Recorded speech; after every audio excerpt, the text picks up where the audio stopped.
Hello and welcome to the Great Big Money Experiment, where I lay my finances bare in an attempt to prove that financial freedom is for everyone. Like last month, I'll be posting 2 videos.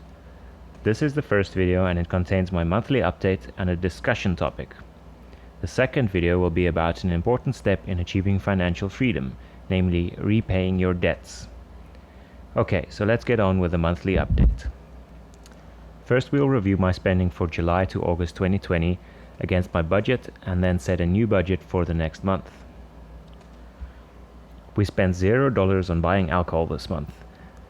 We also didn't plan on buying alcohol next month, as we've made 28 bottles of our own wine using a wine kit. The wine tastes great and it costs half of store-bought. Aspiration saving was the same as the planned $0 spend. I am, however, planning to put $100 towards that next month. Consumable house item was slightly above budget, but I don't think the budget needs adjusting. Food was above budget. I'm still not certain why exactly that is, so I've increased the budget to $185, but we'll see how we do next month. Although fuel was underspent, we are increasing the budget in anticipation of an out-of-town trip. The hobby expense was very much under the budget. I've increased the budget going forward. The amounts that I didn't spend will get saved for a later time when I want to buy something big. We've received a refund on the insurance from our previous insurer, and that's why the amount was negative. From the next month, it should be constant at $15. We haven't received our first Powerball yet, so we didn't spend the budget. In anticipation of a big Powerball, the budget for next month is increased, and the extra from this month will go into a savings account. Now that both of us are working, we will be using more public transit as we only have one car. So next month we'll buy a 31-day pass. We overspent on restaurants and entertainment. Most of the spend was at one restaurant. We plan on doing a little more expensive stuff in the coming month, so the budget will have to increase. This one is new. In line with what I'll be presenting in my next video, I've created a savings account into which I deposit all money budgeted for but not spent. This month that came to $92, but I rounded it to $100. Just like with aspiration savings, this amount will be spent at some point, so it's listed as a deferred expense and is excluded from my net worth calculation. So my actual savings this month is $882, which was higher than planned due to the insurance refund. I'm aiming to save $632 next month.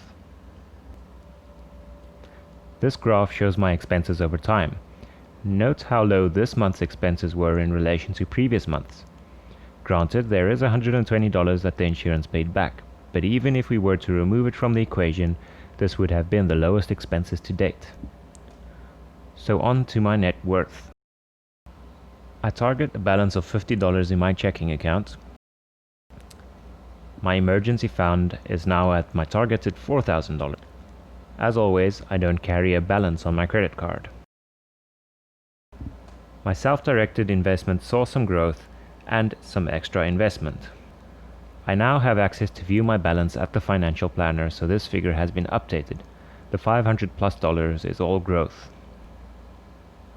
And that all yields a net worth increase of $1,400 over the previous month.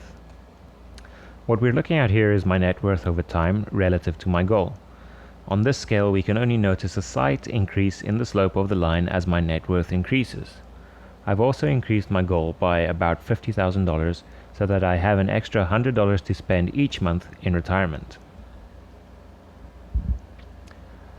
Having a quick look at my credit score, we're down 2 points. I have no idea why that is, but it doesn't bother me as it's still an excellent rating. That's the end of the monthly update, so on to our discussion topic for this video. Last month I said that although my net worth increased, my cash flow took a hit. I will now explain what I meant and why it bothers me. This is a discussion about net worth versus cash flow. It's a similar discussion of why wealth and income aren't related. The underlying principle is so important that it even has its own name. The principle is liquidity. If you understand liquidity, you'll understand why the world's billionaires can't end world hunger on a whim, as certain Facebook posts claim they can. You'll understand the death of most businesses, and you'll understand why a VP in a high-paying could go bankrupt and retire penniless. So liquidity. It's your ability to satisfy your short-term obligations. Usually it refers to being able to service your debts, but for those of us who are debt-free, it means not going into debt because you can't pay all your bills. Let's look at two hypothetical scenarios to highlight the importance of liquidity.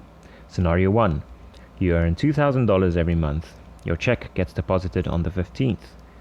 All your bills total $1,900 and are payable on the 20th. You have no cash reserve, but you have no problem because you'll be able to cover those bills. In scenario 2, you make more money, but your check gets deposited on the 31st. Your bills are lower and are due on the 15th. Technically, you're better off than in scenario 1, but you don't have the cash at the right time to pay your bills. You will need to borrow money to cover your bills, or else you're in trouble with your creditors and your service providers. This inability to cover your bills, although you've technically earned enough to cover them, is why many small businesses fail. Chronic issues with liquidity leads to issues with solvency. Eventually, insolvency, also known as bankruptcy, results from it. So why can't Jeff Bezos end world hunger? Even if his net worth gains $1 billion this year, that money isn't sitting in his bank account. It isn't liquid. That $1 billion is unsold inventory, new warehouses, vehicles, and robots Amazon uses to do their job. For all we know, Stuart at MasterCard might call good old Jeff up tomorrow to inform him that his credit card wasn't paid on time and give him a good scolding. So in short, making net worth gains doesn't mean you have cash to spend. The reverse is also true. Just because you earn a huge salary doesn't mean you're wealthy. Cash flow management is all about time. In my next video for this month, I'll give you a simple tool to manage your personal cash flow, and we'll talk more about debt repayment. So be on the lookout for the next video, which will come out shortly, and until then, stay frugal.